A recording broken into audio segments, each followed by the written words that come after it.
This morning on In Depth today, the Democratic presidential race. And with the Iowa caucuses now just 24 days away, the race is getting tighter. A recent CBS News poll found a three-way tie in Iowa between our next guest, Vermont Senator Bernie Sanders, Vice President Joe Biden, and Mayor Pete Buttigieg, with Massachusetts Senator Elizabeth Warren in fourth. And a new New Hampshire poll out. The primary, of course, there comes next after Iowa. And the poll out yesterday puts the order there as Buttigieg, Biden, Sanders, and Warren.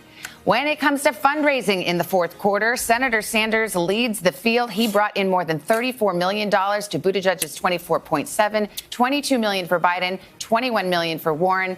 And with that, the political backdrop laid out, we say good morning to you. Welcome to the Today Show. Thank you very much. Let's talk about the news. Last night, for the first time, the president revealed what he says was the justification for the attack on General Soleimani. He said intelligence shows that multiple embassies overseas were being targeted by Soleimani. Do you believe him? Do you believe that intelligence?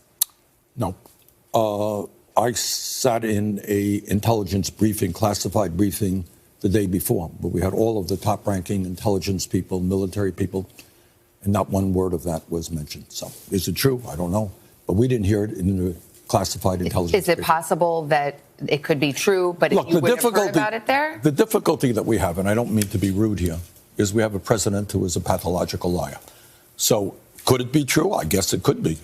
Is it likely to be true? Probably not. And I think what happens in our own country and around the world, people don't believe much of what Trump says. And when you lie all the time, the problem is sometimes maybe you tell them the truth and people are not going to believe you. But, you know. You've said this week that you did not support the killing of General Soleimani. Right. Ultimately, what's happened so far is Iran did respond. However, it was rather subdued in that there was not any loss of life. Did that work out better than you anticipated? Do you give credit to Trump for that at all? I'm afraid that movie is not yet over. When you have a situation where, by the way, without any authorization from Congress, and you will recall that under our Constitution, it is Congress that determines issues of war and peace. And when you assassinate a high-ranking official of a government, you unleash international anarchy. Because if the United States can do that, why can't other countries do that? And then you're off and running without any basis of international law. Look, I'm the former chairman of the Senate Committee on Veterans Affairs. I saw what the war in Iraq was about. I saw I knew 4,500 died, thousands were wounded, PTSD. We spent trillions of dollars on a war that we were lied into. They were not weapons of mass destruction. They were lies to get us into that war. I will do everything I can to prevent another war with Iran. The president said Iran will never have a nuclear weapon. Obviously, you've said, everyone says, in fact, that diplomacy is the best course there. But if you were president, could you live with a nuclear Iran, or would you be willing to use military force to stop it?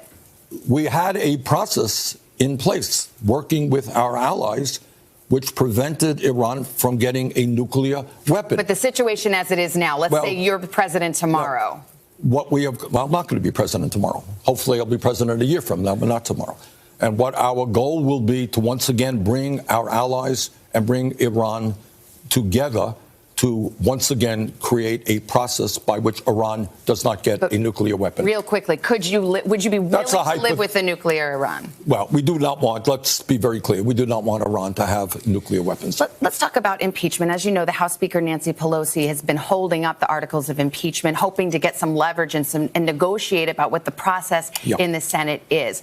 What's your feeling on that? You're going to be a juror. Here's my feeling. Do you think she should You're right. I'm going to be a juror. juror. You're right. I'm a senator. I'm going to be a juror. Last that I heard, when you have a trial, you get witnesses, right? You hear the prosecution tell you why the guy's guilty. You hear the defendants, the people who are defending the person, tell you why he's innocent. It is astounding to me that we have Mitch McConnell, the Republican leader, trying to prevent witnesses, some of whom want to testify, from being present in that trial. I think their position is we'll turn to that later. Do you think she needs to send him over and just get the process started? I think now the responsibility is with McConnell, and I hope McConnell does what the American people want. Give a fair trial. That means we have witnesses who will testify. Senators will hear it. The American people will hear it. So we can form a clear and decision, an honest decision about Trump's situation. Would you like her to send them over quickly? I would like Mitch McConnell to say that he's going to do the right thing and that we're going to have witnesses. Let's talk about you in general. Since we last saw each other, I believe you've had a heart attack. You've kept up a very vigorous campaign schedule. After that, since October, you've released 3 letters from your medical doctors talking about your medical condition. But for Democrats who are looking at this race and sizing it up, what do you say to those who feel like it's a little risky to nominate a 78-year-old man who had a heart attack a few months ago? Well, look, you can do the converse of that and say, you know what, being 78 and having a 30-year career in the Congress, mayor of the city of Burlington, Vermont, I have a record. And if you go back to my record over decades, you know what? It's a pretty consistent record. It stands up for working class of this country. It takes on the corporate greed that exists today, whether it's Wall Street or the outrageous things that the drug companies are doing. So if people want somebody who's consistent, who stands for working people, who've taken on all of the special interests, I think I'm that guy. And that speaks to your experience, and there can be a debate about that, but the question was about your health. What about if somebody's worried about someone of your age, forgive me, who just had a heart attack? Yeah, well, look, I think you look at the totality of a candidate. Every candidate has strengths and weaknesses and so forth and so on.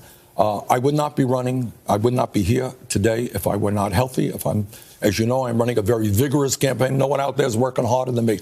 We feel great. If we win this thing, we're going to have a very vigorous administration. Democrats, above all things, if you talk to them, if you look at polls, they put electability at the top of the list. Yep. They want to win. They want to beat Trump. Yes. What do you say to those who are worried that your message is too progressive, too far left to win a general election? No. The way you beat Trump, and I believe this very strongly, is you're going to need a huge voter turnout. And that means you need a campaign of energy and excitement, which speaks to the working class of this country, which speaks to young people, which brings people into the political process who have never been in that process before. That is what our campaign is about. Can I just ask you, if you look at 2018, our most recent national elections and midterms, the candidates you endorsed, I believe of all the competitive districts that could have gone red to blue, only one of them flipped. The Democrats got the House back, but they did it by running more centrist campaigns. And they flipped districts. I mean, so a lot of Democrats are saying Savannah, it's more complicated than that. Okay. One of the things that we managed to do in 2016 is energize a lot of young people and working people who previously had not voted. And that 2018 election, we saw a huge increase in the number of young people who are participating, which is exactly what we have to do. Look, what the American people understand is that the middle class is stagnant right now. People are working longer hours for low wages. They can't afford prescription drugs. They can't afford to send their kids to college. Meanwhile, the people on top are doing phenomenally well. The American people, in my view, want a government and an economy that represents all of us, not just wealthy campaign contributors. That's why I believe we're going to win. Senator Sanders, nice to have you here in studio. Thank you very much. Good luck on the trail.